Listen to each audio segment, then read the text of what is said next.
तो हेलो दोस्तों, स्वागत है आप सभी का दोबारा। भाई मेरा नाम मोहित गोस्वामी। देखो, आज के इस लेक्चर से अपन स्टार्ट करने वाले हैं भाई बहुत ही इंपॉर्टेंट टॉपिक सेकंड यूनिट का, जियोलाइट प्रोसेस।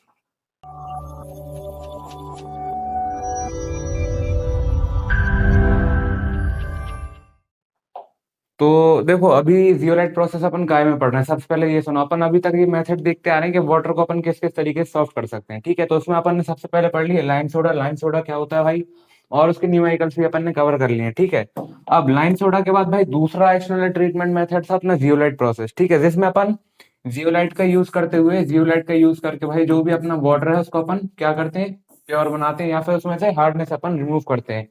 तो ये काम तो आपको, मतलब ये चीज तो आपको क्लियर है कि अपन जियोलाइट का यूज क्यों पढ़ रहे हैं, ताकि जो भी अपना वाटर है उसमें से अपन उसकी हार्डनेस रिमूव कर दें। ठीक है, और वाटर को अपन क्या बना दें, सॉफ्ट। इसलिए अपन जियोलाइट का यूज कर रहे हैं या जियोलाइट को अपन पढ़ रहे हैं। ठीक है, तो अब जियोलाइट को अपन एक तो उसका पहले केमिकल फॉर्मूला समझो, उसको कैसे डिनोट करते हैं, Na2Ze। ठीक है, तो ये अपना Ze होता है जियोलाइट, और इसको अपन सोडियम के साथ यूज करते हैं। ठीक है, तो इसको अपन पूरा बोलते हैं सोडियम जियोलाइट।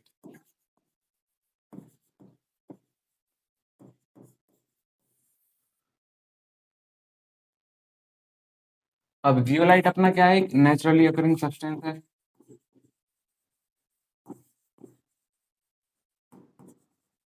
जिसको अपन क्या करेंगे, जब वाटर में ऐड करेंगे, वाटर में जब इसको जियोलाइट को अपन ऐड करेंगे, तो इसके जो भी, जब जैसे ये Na है, तो Na क्या करेगा, जो भी अपन को अभी तक देखते आए हैं, जो भी अपन सब्सटेंस में डाल रहे हैं, जैसे अपन लाइम या सोडा वगैरह डालते थे, तो लाइम का जो कैल्शियम होता था या मैग्नीशियम, जैसे इसमें ये Na है, तो Na जो भी इसमें हार्डनेस कॉजिंग आयंस होंगे जैसे कैल्शियम या मैग्नीशियम, उसको डिस्प्लेस कर देगा, और उसके जगह अपना Na जुड़ जाएगा। ठीक है, तो ये काम होता है अपना जियोलाइट का। ठीक है, तो अब सबसे पहले इसकी डेफिनेशन समझते हैं अपन, जियोलाइट होता क्या है। जियोलाइट और परम्यूटेट्स आर नेचुरली अकरिंग। ठीक है, आपको मैंने बता दिया, तो जो भी अपने जियोलाइट है उसको अपन नेचुरली अकरिंग बोलते हैं, ताकि नेचर से अपन को मिल जाते हैं। ठीक है, इसको मैन मेड नहीं बोलते, ताकि इसको ह्यूमन नहीं बनाता, नेचर से अपन को मिल जाता है। अब जियोलाइट का एक और नाम होता है भाई, जिसमें बच्चे कंफ्यूज हो जाते हैं, कभी कभी टीचर भी क्लास में पूछते हैं, कभी कभी नहीं, ज्यादातर पूछते हैं तो बच्चे बता नहीं पाते। जियोलाइट को अपन क्या बोलते हैं भाई, परम्यूटेट्स। ठीक है, अब इसका अपन पूरा नेम पढ़ो, नेम क्या है इसका, हाइड्रेटेड सोडियम एल्यूमिनो, अरे सिलिकेट, हाँ, हाइड्रेटेड सोडियम एल्यूमिनो सिलिकेट। तो ये इसका पूरा नेम है, जो इसका नेम होना चाहिए ना। और इसमें अपन क्या क्या मिनरल्स, देखो इसका ये पूरा फॉर्मूला, Na2O Al2O3XiO2YH2O। तो यहाँ पे अपना H 2 से 10 के बीच हो सकता है, और Y अपना 2 से 6 के बीच हो सकता है। तो ये होता है भाई अपना क्या, जियोलाइट और परम्यूटेट्स। ठीक है, अब इसको अपन कैसे रिप्रेजेंट करते हैं, Na2Ze से। ये इसका पूरा केमिकल फॉर्मूला है, कि मतलब हाँ, कि जियोलाइट का पूरा नाम क्या है, हाइड्रेटेड सोडियम एल्यूमिनियम सिलिकेट। अब देखो, जैसे कि एग्जाम में आ रहा है जियोलाइट, तो सबसे पहले आपको भाई इसके बारे में बताना पड़ेगा होता क्या है। तो सबसे पहले आप ये डेफिनेशन लिखोगे, उसके बाद लिखोगे कि दे कैन एक्सचेंज आयन। अब इसका मैंने आपको काम बताया था, इसका काम क्या है, कि इसका जो भी Na आयन होता है अपना Na2Ze में, ये हार्डनेस कॉजिंग जो भी आयन होते हैं, जैसे कि अपना कैल्शियम और मैग्नीशियम को रिप्लेस करके ये Na उसकी जगह पे जुड़ जाता है। ठीक है, तो ये काम होता है अपना जियोलाइट का। इसको अपन Na2Ze से रिप्रेजेंट करते हैं। अब इसका मतलब क्या होता है, जियोलाइट मीन्स बॉइलिंग स्टोन, जिसमें जियो का मतलब होता है बॉयल, और लिथोस का मतलब होता है स्टोन। तो सबसे पहले अगर जियोलाइट से रिलेटेड कुछ भी आपके एग्जाम में आ रहा है, सबसे पहले आप उसका इंट्रोडक्शन लिखोगे, क्योंकि भाई एग्जाम में आंसर लिखने का एक पैटर्न होता है। सबसे पहले आप उसका क्या लिखोगे, क्या लिखते हो, सबसे पहले इंट्रोडक्शन लिखते हो, फिर उससे रिलेटेड जो भी चीज, जिस फॉर्मेट में आपको बता रहा हूँ ना, उस फॉर्मेट में आप लिख दोगे आंसर। ठीक है, अपन ने देख लिया इसका इंट्रोडक्शन क्या है। अब अपन देखेंगे जियोलाइट का स्ट्रक्चर क्या होता है। जियोलाइट का स्ट्रक्चर देखो, हो सकता है आपको इस डायग्राम से ना समझ आ रहा हो, तो मैं एक सिंपल से डायग्राम बताऊंगा, उससे आपको समझ आ जाएगा। सबसे पहले सुनो कि क्या ये मेड ऑफ SiO4 टेट्राहेड्रा। अब सुनो, यहाँ पे आपको क्या दिख रहा है भाई, यहाँ पे क्या दिख रहा है आपको, सोडियम। सोडियम को Na से रिप्रेजेंट करते हैं ना अपन, तो ये क्या है अपना Na+। तो इसको मैं यहाँ पे दिखा देता हूँ, एक मिनट, है ना, Na+। तो ये अपना क्या है, बीच में सोडियम है। अब इसके आप देख रहे हो साइड साइड सारे कितने सारे एलिमेंट्स जुड़े हुए हैं। तो एक अपना यहाँ पे क्या होता है, देखो एक अपना यहाँ पे क्या है भाई, सिलिकॉन, एक है ऑक्सीजन। ठीक है, हम्म।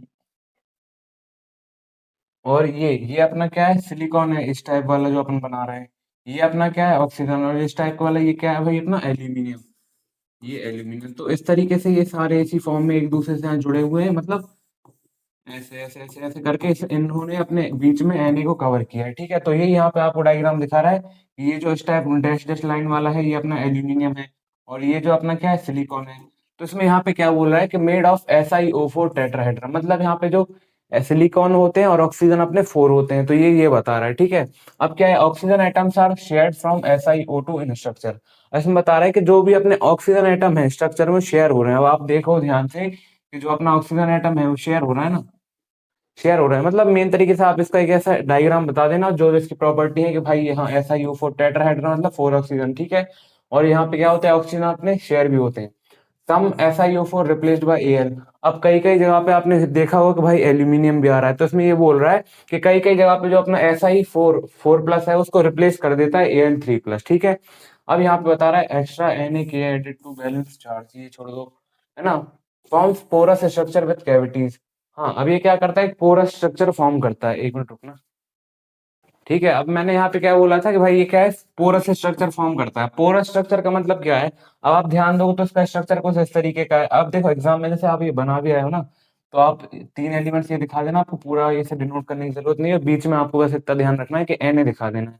फिर आप पहली लाइन ये लिख दोगे, दूसरी लाइन ये लिख दोगे, थर्ड ये लिख दोगे।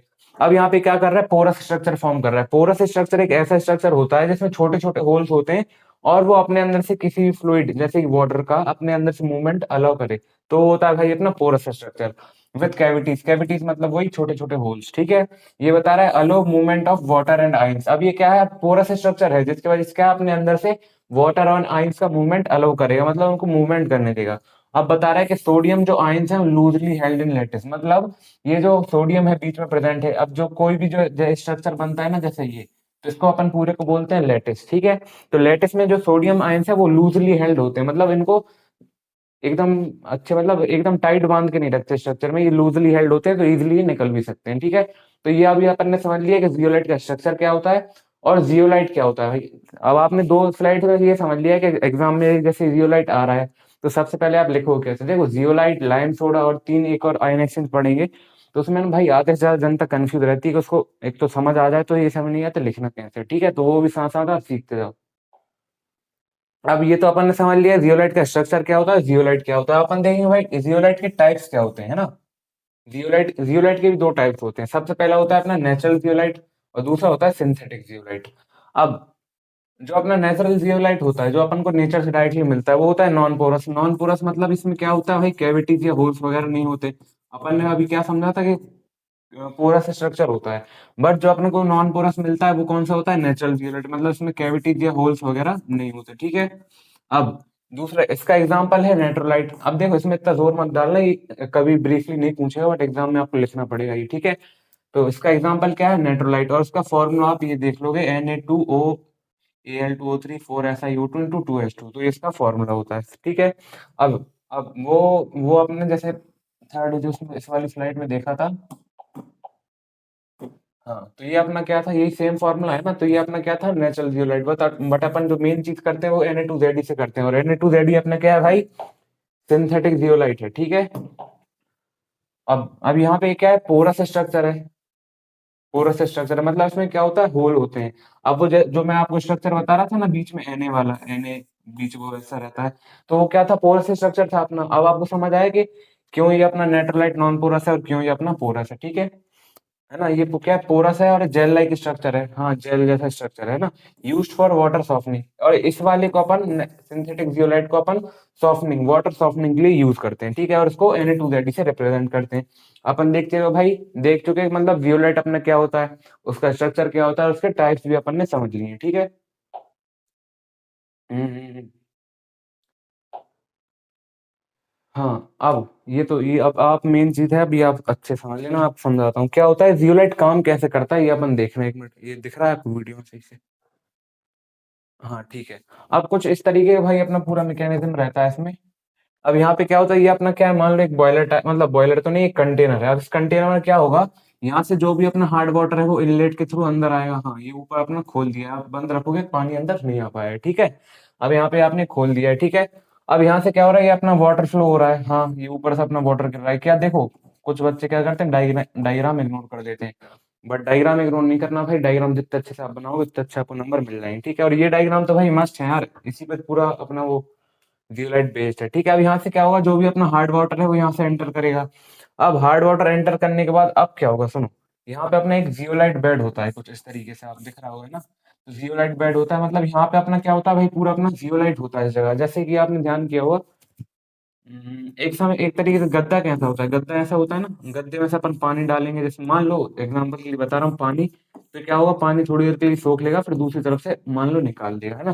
तो सेम इसी तरीके का अपना क्या होता है, जियोलाइट बेड होता है, जिसमें अपना पूरा जियोलाइट भरा होता है। अब जियोलाइट का काम आपको पता ही है भाई, वाटर सॉफ्टनिंग का होता है। अब मान लो यहाँ से अपना वाटर गिर रहा है, वाटर काय में आएगा, जियोलाइट में आएगा वाटर, तो जियोलाइट से वाटर पास होगा तो क्या होगा, सॉफ्ट होगा ना भाई।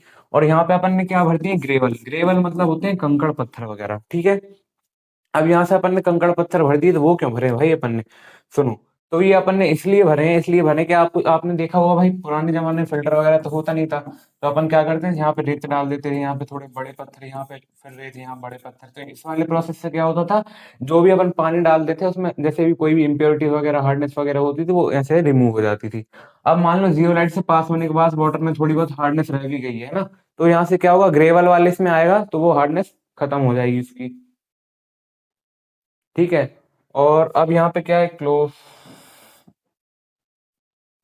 NaCl solution storage. अब यहाँ से क्या होगा, NaCl सॉल्यूशन जाता है अपना। अब वो NaCl सॉल्यूशन क्यों जाता है वो मैं आपको समझाऊंगा, बट अगर क्या, अभी जैसे एग्जाम में, अब देखो मैं समझा ही देता हूँ, नहीं नहीं आगे समझा, जिसको अपन ये NaCl आप कब समझ जाओगे भाई, ये वाला अपना क्यों बना हुआ है कॉलम, ताकि अभी जब अपन आगे समझेंगे ना रीजनरेशन ऑफ जियोलाइट, तब आपको इसका काम समझ आ जाएगा, ठीक है। अब यहाँ से अपना भाई जो भी अपना हार्डनेस वगैरह होगी वो यहाँ पे जम जाएगी, तो वहां पर यहाँ से निकाल लेंगे, और जो भी अपना भाई सॉफ्ट वाटर होगा, जो भी अपना सॉफ्ट वाटर होगा, यहाँ से अपन उसको सॉफ्ट वाटर आउटलेट के थ्रू उसको बाहर निकाल लेंगे। तो ये अपना ये क्या लिखा है, जियोलाइट सॉफ्टनर, मतलब जियोलाइट सॉफ्टनर के, जियोलाइट अपना सॉफ्ट कैसे करते हैं अपन। ठीक है। अभी अब मैं आपकी रिएक्शन भी समझाऊंगा, इसमें रिएक्शन क्या क्या होती है। तो ये एक मोटा मोटा आपको समझ आ गया, मोटा मोटा नहीं, पूरा पतला पतला भी आपको समझ आएगा भाई, कैसे इसको करना है ये भाई।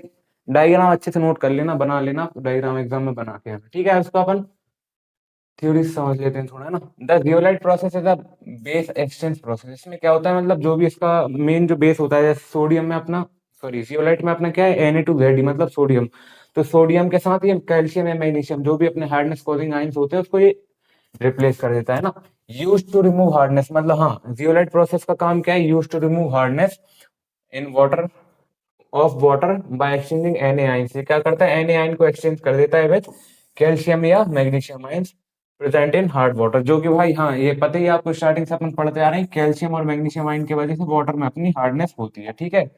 अब इसका प्रिंसिपल देख लेते हैं, किस प्रिंसिपल में, या मतलब किस, अब यार बोलूं क्या मैं, यार हिंदी नहीं आती मेरे को, ठीक है। प्रिंसिपल क्या है, मतलब किस सिद्धांत पे ये काम करता है, ठीक है। अब zeolite Na2Zd contains loosely held sodium ions. देखो अपन ने इसका स्ट्रक्चर में देखा था कि जो अपना Na होता है वो लूजली हेल्ड होता है स्ट्रक्चर के बीच। अब मान लो ये स्ट्रक्चर भाई टाइटली हेल्ड होगा, तो ये देखो आयन एक्सचेंज होना होगा, मान लो ये, इसको अपन ने स्ट्रक्चर के बीच में अच्छे से बांध के रख दिया, ठीक है। तो ये क्या है, एक्सचेंज उतने अच्छे से नहीं हो पाएगा, इसलिए ये क्या स्ट्रक्चर में होता है, लूजली हेल्ड। अब ये प्रिंसिपल बता रहा है कि Na2Zd मतलब जो अपना Na है स्ट्रक्चर में, वो लूजली हेल्ड होता है, ठीक है। अब when hard water passes through it, जब Na2Zd से, मतलब ये ऑन द अदर हैंड भाई Na2Zd है क्या, जियोलाइट है ना।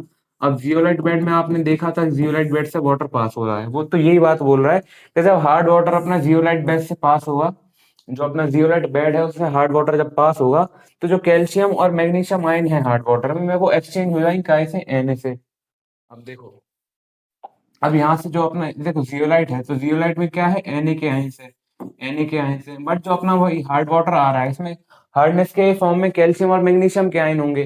जब वो यहाँ से पास होंगे, जब वो कैल्शियम मैग्नीशियम वाले आयन यहाँ से पास होंगे, तो कैल्शियम अपना यहीं फंस के रह जाएगा, कैल्शियम और मैग्नीशियम अपना इसी के अंदर फंस के रह जाएगा, और साथ में क्या होगा, Na अपना बाहर निकल जाएगा, मतलब जो अपने वाटर में कैल्शियम और मैग्नीशियम वाले आयन है उसकी जगह Na उनके साथ चला जाएगा, और भाई कैल्शियम और मैग्नीशियम को यहीं छोड़ देगा, जिसकी वजह से क्या होगा, हार्डनेस अपनी वहीं ऊपर अटक जाएगी, ठीक है। अब calcium and magnesium ions are exchange, sodium ions are released into water. वो क्या होगा, सोडियम आयंस जो अपने रहेंगे वो वाटर में रिलीज हो जाएंगे, जिसकी वजह से अपनी वाटर की हार्डनेस रिमूव हो जाएगी, ताकि कैल्शियम और मैग्नीशियम आयन ऊपर जियोलाइट बेड में अटके रह जाएंगे, ठीक है। अब third hard water is converted into soft water. अब क्या हुआ, जो अपना हार्ड वाटर था वो सॉफ्ट वाटर में कन्वर्ट हो गया, और उसमें क्या हो गया, अब सोडियम सॉल्ट प्रेजेंट है, कैल्शियम और मैग्नीशियम सॉल्ट प्रेजेंट नहीं है। अगर कैल्शियम मैग्नीशियम सॉल्ट प्रेजेंट होते तो भाई वो हार्ड ही रह जाता, बट अब क्या है, अपना जो Na2Zd मतलब जियोलाइट का जो अपना Na था, मतलब सोडियम था, वो उसके थ्रू पास हुआ तो भाई मतलब कैल्शियम मैग्नीशियम आयन अटक के रहेगा ऊपर जियोलाइट बेड में, और उसकी जगह सोडियम चला गया और अपने क्या सोडियम सॉल्ट आ गया वाटर के अंदर, हार्डनेस कॉजिंग सॉल्ट हट गए। ठीक है, तो ये अपन ने समझ लिया इसका मतलब प्रोसेस क्या होता है, किस तरीके से प्रोसेस स्टेप बाय स्टेप काम करता है। अभी अपन कुछ इसकी सॉरी रिएक्शन है वो देख लेते हैं। अब आपको भाई मैंने स्टार्टिंग से बताया है, जो भी अपनी टेम्पररी हार्डनेस होती है, जो भी क्या होती है टेम्पररी हार्डनेस होती है, टेम्पररी हार्डनेस किसकी वजह से होती है, HCO3। जहां जहां आपको HCO3 दिख जाए आंख बंद करके आपको भाई समझ आ जाना चाहिए कि अपनी क्या है, टेम्पररी हार्डनेस है। और अपनी परमानेंट हार्डनेस उसकी वजह से होती है आयन की वजह से। जहां जहां अपन को सॉरी क्लोराइड और सल्फेट आयन दिख जाए मतलब ये समझ लो वो क्या है अपनी फोर होता है ना, तो वो क्या है अपनी परमानेंट हार्डनेस है। और हार्डनेस अपनी क्या होती है, कैल्शियम या मैग्नीशियम सॉल्ट की वजह से होती है। अब मान लो कैल्शियम और मैग्नीशियम के साथ HCO3 जुड़ा है, इसका मतलब वो क्या है अपनी टेम्पररी हार्डनेस। और यहाँ पे अपना क्या है भाई, ये क्या है जियोलाइट है Na2Ze। अब इसकी रिएक्शन क्या कैसे हो रही है, CaSCO3 होल ट्वाइस। इसका मतलब ये क्या है, सबसे पहले तो आपको कैल्शियम देख के समझ आया कि भाई ये हार्डनेस कॉजिंग सॉल्ट है। अब यहाँ पे आपको क्या क्या दिख रहा है, HCO3। इसका मतलब ये क्या है, ये क्या है अपनी टेम्पररी हार्डनेस। अब आपको ये बता रहा है कि जैसे जो अपना वाटर जियोलाइट बेड बेड से पास हो रहा है, अगर उसमें टेम्पररी हार्डनेस है, अगर उसमें टेम्पररी हार्डनेस है तो ये काय के साथ जियोलाइट के साथ रिएक्ट करेगी। और जियोलाइट के साथ रिएक्ट करने पे क्या हुआ, Na की जगह अपना Ca जाएगा, तो वही चीज हुई है। तो ये क्या बन गया, Ca2Ze और 2NaHCO3 बाहर निकल गया। अभी अपना क्या होगा भाई, वाटर में घुल जाएगा, जिसकी वजह से क्या हुई, अपने वाटर की हार्डनेस तो रिमूव हो जाएगी। ठीक है, सॉरी ये नहीं है ना, ये घुल जाएगा है ना।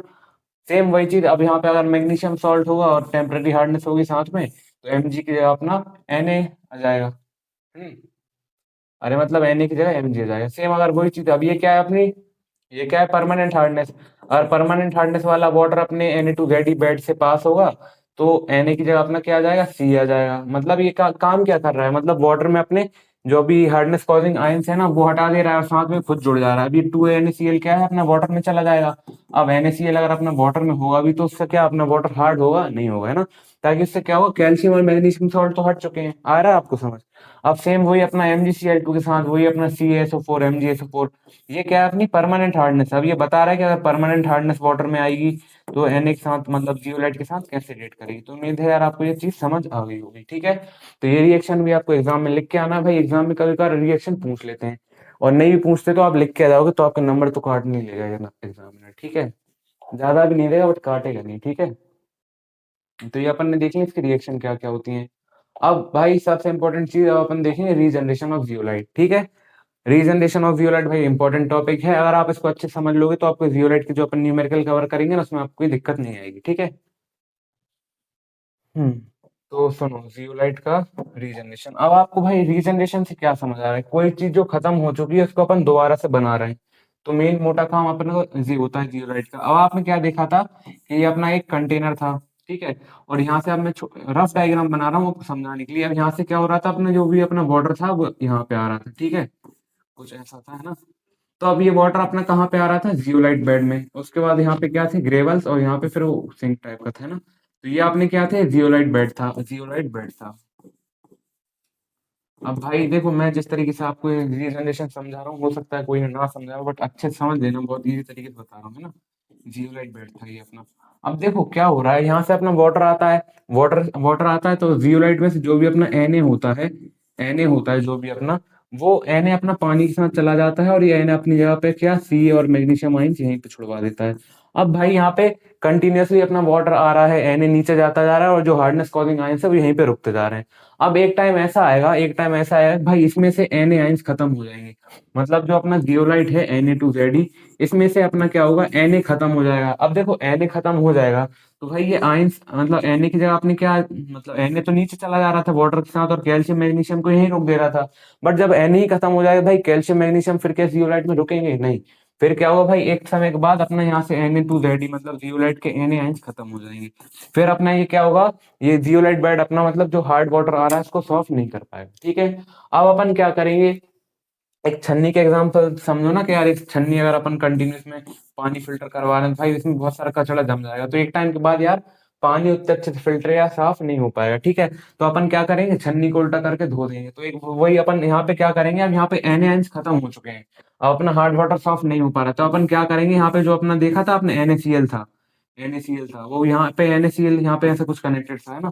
तो अब यहाँ से क्या करेंगे, जो भी अपना NaCl है, NaCl सॉल्यूशन को अपन इसमें जियोलाइट बेड में डालेंगे। उस NaCl सॉल्यूशन को अपन बोलते हैं भाई ब्राइन सॉल्यूशन।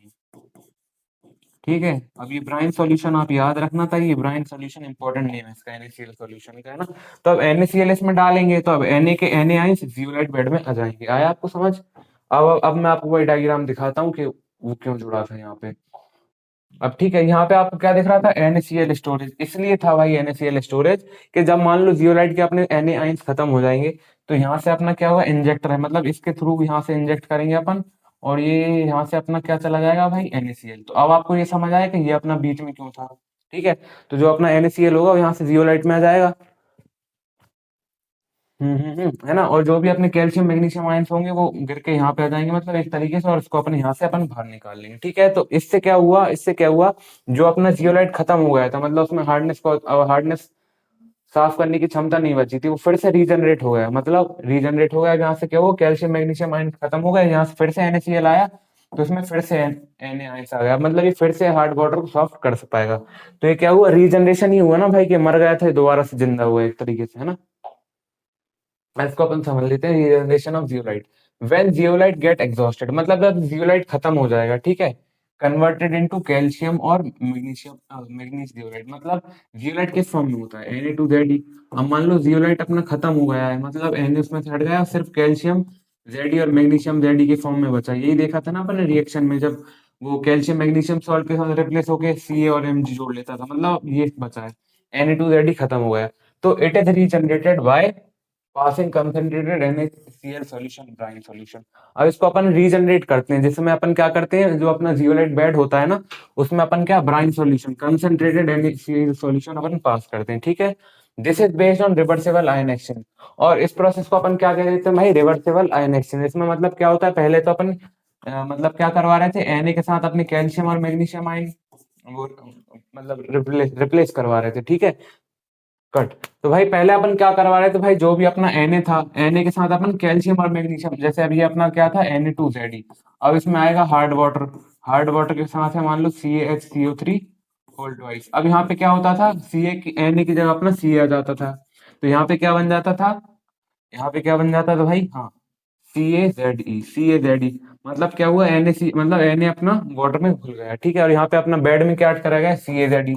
ये तो अपने क्या थी, मतलब फॉरवर्ड आयन एक्सचेंज थी। अब अपन क्या कर रहे हैं, अब अपना CaZe बन गया है, जो बेड में अटक गया था जियोलाइट बेड में, और इसमें अपन NaCl सॉल्यूशन डाल रहे हैं, तो फिर से अपन क्या होगा, अब यहाँ पे Na रिप्लेस हो जाएगा, तो यहाँ क्या बन जाएगा, Na2Ze। तो ये क्या है, रिवर्सेबल प्रोसेस है ना। अब क्या, पहले तो अपन ने भाई कैल्शियम मैग्नीशियम छुड़वाया और Na को हटा दिया, फिर से अपन ने कैल्शियम मैग्नीशियम को हटा के Na जुड़वा दिया।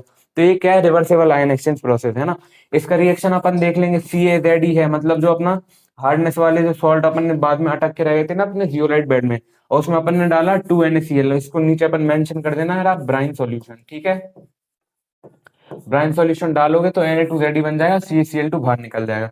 सेम इसकी रिएक्शन अपन करवा देंगे Mg के साथ। ठीक है, अब the CaCl2 and MgCl2 formed are washed away and zeolite become reusable. अब जो अपना क्या है, CaCl2 बच रहा है, MgCl2 बच रहा है, ये क्या हो गए, वॉश हो गए, मतलब ये धुल गए हैं, और इसमें क्या है, जियोलाइट बिकम्स रियूजेबल, और जियोलाइट क्या है, दोबारा से अपन रीयूज करने लायक बन गया। देखो भाई, एग्जाम टाइम पे आप इस लेक्चर को अगर फास्ट में देख रहे हो ना, हो सकता है आपको कुछ समझ ना आ रहा हो, तो भाई प्लीज इसको एकदम स्लो में देख लेना, सब चीज आपको क्लियर हो जाएगी। This is exam perfect. अरे रे रे रे, ये क्या लिख दिया भाई, सॉरी, ये कुछ काम करनी है। ठीक है, अपन देखते हैं इसके भाई जियोलाइट के प्रोसेस के एडवांटेज क्या है और डिसएडवांटेज क्या है ना। रिमूव हार्डनेस कंप्लीटली, हाँ, ये क्या अपनी पूरी हार्डनेस रिमूव कर देता है अप टू 10 ppm, मतलब 10 ppm तक की हार्डनेस अगर वाटर में है तो इसको कंप्लीटली रिमूव कर लेता है।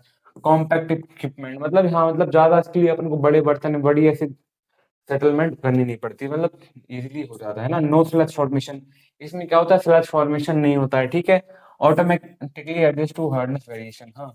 अब मान लो अपने आप ये मतलब ऑटोमेटिकली एडजस्ट कर लेता है जिस तरीके की अपनी हार्डनेस वाटर में आ रही है ना। Fast and clean process, fast है और क्लीन प्रोसेस है ना। इजी ऑपरेशन एंड मेंटेनेंस, इसको इजीली मेंटेन कर लेते हैं, इजीली अपन इसको ऑपरेट कर लेते हैं। जैसे अपन को देखा था ना कि भाई उसका उसमें एन खत्म हो गया तो अपन ने एन डाल दिया, तो इजीली सारी प्रोसेस हो जाती है। इसका अपन देख लेते हैं एक बार डिसएडवांटेज।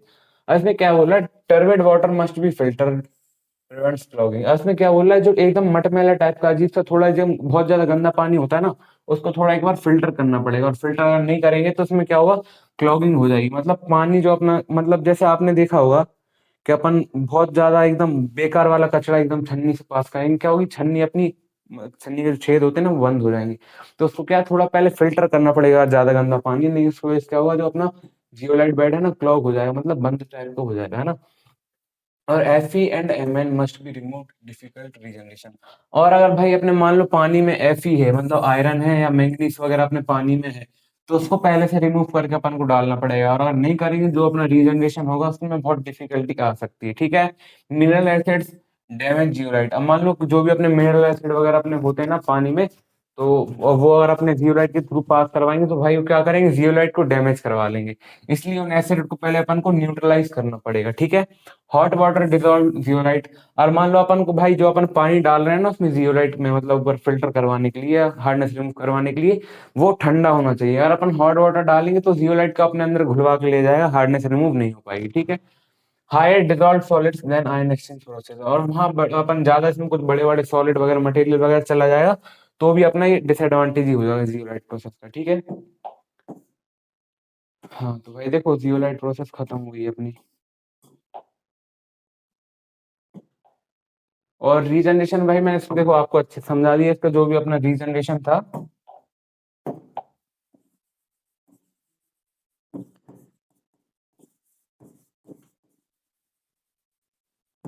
भाई अभी कोई अगर इस टॉपिक से रिलेटेड दिक्कत हो तो मैं बता देना, और ठीक है।